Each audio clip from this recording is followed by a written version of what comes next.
সাংবিধানিক ভিত্তি নেই দাবি করে গণপরিষদে শপথ নেয়নি বিএনপির সংসদ সদস্যরা। সরকারি দলের নেতারা বলছেন, জুলাই সনদ বাস্তবায়নের বিষয়টি নির্ধারণ হবে সংসদে, এজন্য আলাদা প্রতিশ্রুতির প্রয়োজন নেই। বিএনপির এমন আচরণে ক্ষুব্ধ বিরোধী জামায়াত জোট। তাদের অভিযোগ, গণপরিষদে শপথ না নেয়া জন আকাঙ্ক্ষা ও সংস্কার বিরোধী পদক্ষেপ। এ নিয়ে আলোচনা করতে বাংলা মোটর থেকে আমাদের সাথে যোগ দিয়েছেন জাতীয় নাগরিক পার্টির যুগ্ম আহ্বায়ক মনিরা শারমিন। মনিরা শারমিন, আপনাকে স্বাগত জানাচ্ছি ইন্ডিপেন্ডেন্ট টেলিভিশনে। যেটি শুরুতেই আপনার কাছে জানতে চাইবো যে গণপরিষদের শপথ নিল না বিএনপি, এ নিয়ে আপনাদের প্রতিক্রিয়া কি? ধন্যবাদ আপনাকে এবং যারা দেখছেন তাদের শুভেচ্ছা। দেখেন, এখানে আসলে বিএনপি যে সংস্কার পরিষদের শপথ নিল না, এটি আমি মনে করি বাংলাদেশের গণতন্ত্রের জন্য একটি কালো অধ্যায়। এবং আজকে সকালের যে ঘটনা, সেটি আমার কাছে মনে হয়েছে যে বিএনপি, আমরা অনেক সময় শুনেছি যে যখন আসলে তারেক রহমান দেশে আসলেন, আমরা আম, যারা সাধারণ মানুষ তাদের মধ্যে কিন্তু এক ধরনের পজিটিভনেস ছিল বিএনপি নিয়ে, যে বিএনপি হয়তো নতুন করে আবার শুরু করবে এবং গণতান্ত্রিক এই অগ্রযাত্রাকে তারা হয়তো সামনের দিকে এগিয়ে নিয়ে যাবে। সেই জায়গা থেকে আমার কাছে মনে হয়েছে সকালের যে ঘটনা, তারা আসলে যে শপথ নিলেন না, এটাতে আসলে তাদের যে সংস্কার বিরোধী যে অবস্থান, আমরা গত দীর্ঘ 18 মাসে যেটা সম্মুখীন হয়েছি আহ ঐকমত্য কমিশনে, সেটির কিন্তু একটা পুনরাবৃত্তি আমরা দেখলাম। এবং ব্যাপারটা যদি এমন হয় যে আমরা আমাদের মতো সংস্কার করব, তাহলে তো আসলে ঐকমত্য কমিশনে এই দীর্ঘ 18 মাসের এতগুলো রাজনৈতিক দলগুলোর একসাথে বসে কিন্তু আলোচনার প্রয়োজন ছিল না। এবং এখানে গুরুত্বপূর্ণভাবে একটি কথা আসছে, সালাউদ্দিন ভাই বারবার করেই বলছেন যে আসলে কে শপথ পড়াবে, বা এটি আসলে আনকনস্টিটিউশনাল, এটা আসলে কনস্টিটিউশনে নাই। তো আসলে সবচেয়ে বড় কথা কি, যখন আমরা জুলাই সনদ নিয়ে কথা বলছি, আমার মনে হয় যে ওনারা তো আইনবেত্তা, ওনাদের তার একটু আরেকটু ভেবে কথা বলা উচিত। কারণ জুলাই সনদটা কিন্তু নিয়ে যখন প্রশ্ন তোলা হয়, এবং এই গণভোটটাকে নিয়ে যখন প্রশ্ন তোলা হয়, তখন কিন্তু নির্বাচনটাকে নিয়েও প্রশ্ন তোলা হয়। কারণ নির্বাচনটি কিন্তু হচ্ছে জুলাই সনদের ভিত্তিতে। এবং নর্মাল টাইমে যদি আসলে কনস্টিটিউশনের কথা বলি, তাহলে 2029 সালে নির্বাচন হওয়ার কথা। এখন যদি মানে তর্কটা এরকম জায়গায় আসে যে নির্বাচন ভালো লাগে কিন্তু জুলাই সনদ ভালো লাগে না, ব্যাপারটা কিন্তু খুবই রিডিকুলাস। জি, আরেকটি বিষয় যে মন্ত্রিসভা শপথে আপনারা অংশ নেননি, কারণ কি, কোনো যুক্তি কি রয়েছে আপনাদের? এটি আমরা আমাদের পক্ষ থেকে সকালে যে ঘটনাটি ঘটেছে, যে আমরা এখানে আসলে যেই গণতান্ত্রিক ভাবে আমরা সবগুলো রাজনৈতিক দল মিলে বাংলাদেশের এই অগ্রযাত্রাটাকে সামনের দিকে আরো এগিয়ে নিয়ে যাওয়া এবং সংস্কারটিকে আরো মানে যত ভাবে আসলে অ্যাকোমোডেট করা যায় এবং যত সুন্দরভাবে এটি বাস্তবায়ন করা যায়, সেটার পথে যখন আমরা হাঁটছি, সেই জায়গা থেকে বিএনপির যে আচরণ, সেটি কিন্তু আমাদের ব্যথিত করেছে। এবং সেই জায়গা থেকে আমরা হতাশ হয়েছি, এবং বাংলাদেশের অনেক মানুষ আসলে হতাশ হয়েছে। সেই জায়গা থেকে আমাদের পক্ষ থেকে একটি প্রতিবাদ স্বরূপ আমরা আসলে বিকেলে যে মন্ত্রিসভার যে অনুষ্ঠান, সেই অনুষ্ঠানে আমাদের পক্ষ থেকে কেউ যায়নি।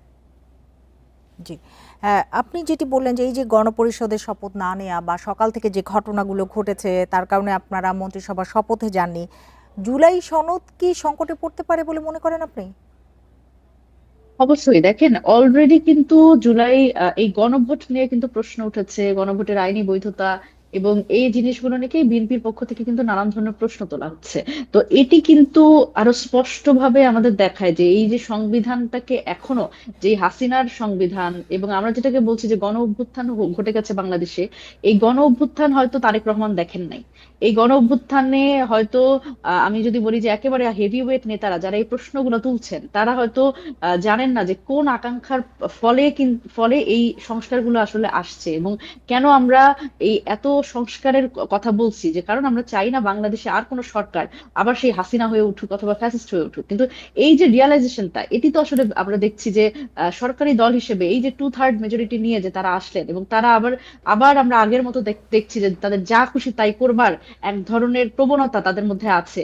এটি তো আসলে আমরা চাই না। সুতরাং এই জায়গা থেকে তো আমাদের মনের মধ্যে স্বাভাবিকভাবেই এই ধরনের কর্মকাণ্ড তো আমাদের মনের মধ্যে শঙ্কা জাগায় যে আসলেই এই সংস্কার প্রক্রিয়াটি সামনে আসলে কিভাবে বাস্তবায়ন হবে। এবং সেটি যদি আসলে এই 2/3 মেজরিটির বলে বিএনপি তার মনের মতো করে যদি আসলে আহ বাস্তবায়ন করতে চায়, সেটি একটা আমাদের জন্য একটা হতাশাজনক ব্যাপার হবে, এবং সেটি আবার এই গণ অভ্যুত্থানের এই রক্তদান আবার ব্যর্থ হবে। এবং দেখেন, এখানে আমরা বলছি যে অলরেডি কিন্তু আমরা এটার কিছু আভাস পেয়েছি। আমরা দেখেছি যে বিএনপির যেখানে নোট অফ ডিসেন্ট আছে, সেই জায়গাগুলো জায়গাগুলোতে কিন্তু তারা এখনো কিন্তু সেই অবস্থানে আছে, এবং সেই অবস্থানে তাদের কিন্তু তারা নানান ধরনের যুক্তি দেওয়ার চেষ্টা করছেন। কিন্তু আমরা কিন্তু গতকালকে জুলাই সনদে স্বাক্ষর করেছি, আমরা কিন্তু স্পষ্টভাবে বলেছি নোট অফ ডিসেন্ট কোনোভাবেই একটি যেখানে এতগুলো দল ঐকমত্যে এসেছে, এবং সেটি যখন আসলে বাস্তবায়ন প্রক্রিয়াতে নোট অফ ডিসেন্ট কোনোভাবেই আসলে প্রতিবন্ধকতা হওয়ার কথা না। সুতরাং আমাদের তো মনের মধ্যে শঙ্কা অবশ্যই আছে তাদের এই ধরনের কর্মকাণ্ডের ফলে। আরেকটি বিষয় জানতে চাই মনিরা শারমিন, যে আপনারা কি জামায়াতের সাথে থেকেই রাজনীতি করবেন নাকি ভিন্নভাবে পরিকল্পনা করছেন? দেখেন, আমাদের তো এই যে নির্বাচনী সমঝোতা, আসন সমঝোতা যেটাই নাম দেই, এবং এটাই কিন্তু আমরা প্রথম থেকে বলছি আমাদের একটি রাজনৈতিক কৌশল হিসেবে আমরা এই জোটটি বা এই আসন সমঝোতাটি করেছি।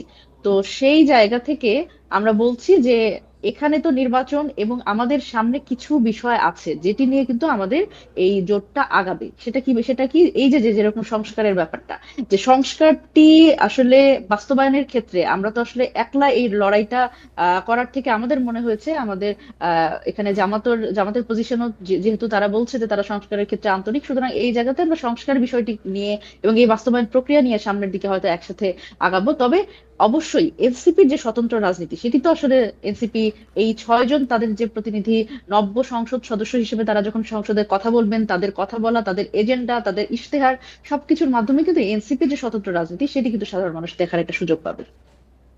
মনিরা শারমিন, সর্বশেষ একটু ছোট করে জানতে চাই আপনার কাছে যে সংরক্ষিত নারী আসনে আপনি যাচ্ছেন কিনা বা দলের সাপোর্ট পাচ্ছেন কিনা। এটি আসলে একেবারেই দলীয় ব্যাপার। এটার ক্ষেত্রে আমি বলবো যে এটা দল যাকে আসলে মনে করবে তাকেই আসলে সংসদে পাঠাবে, এবং এটি আমার মনে হয় যে যেই যাক না কেন সে আসলে দলের পজিশন অর্থাৎ এনসিপির যে স্বাতন্ত্র্য রাজনীতিটা এবং এনসিপির যে মধ্যপন্থী রাজনীতির যে স্বপ্নটা, সেটি আমার মনে হয় যেই আসলে নারীদের ক্ষেত্রে বলবো, এবং সংসদে যদি তার ভিজিবিলিটি যেই আসলে এনশিওর করতে পারবে, আমার মনে হয় দলের এই এই সিদ্ধান্তটি সবচেয়ে গুরুত্বপূর্ণ হবে। সেটি আসলে আমার ব্যাপার না বা কোনো ব্যক্তির ব্যাপার না, এর থেকেও আমার মনে হয় দলের সিদ্ধান্তটি। এবং আম, এই এই ক্ষেত্রে আমার মনে হয় যে যে আসলে এনসিপি কে রিপ্রেজেন্ট করবে তার যাওয়া উচিত অবশ্যই, সেটি মনিরা ব্যক্তি না শা- অবশ্যই। মনিরা শারমিন, আপনাকে অনেক ধন্যবাদ আমাদের সাথে যোগ দেবার জন্য, আমাদের সময় দেবার জন্য।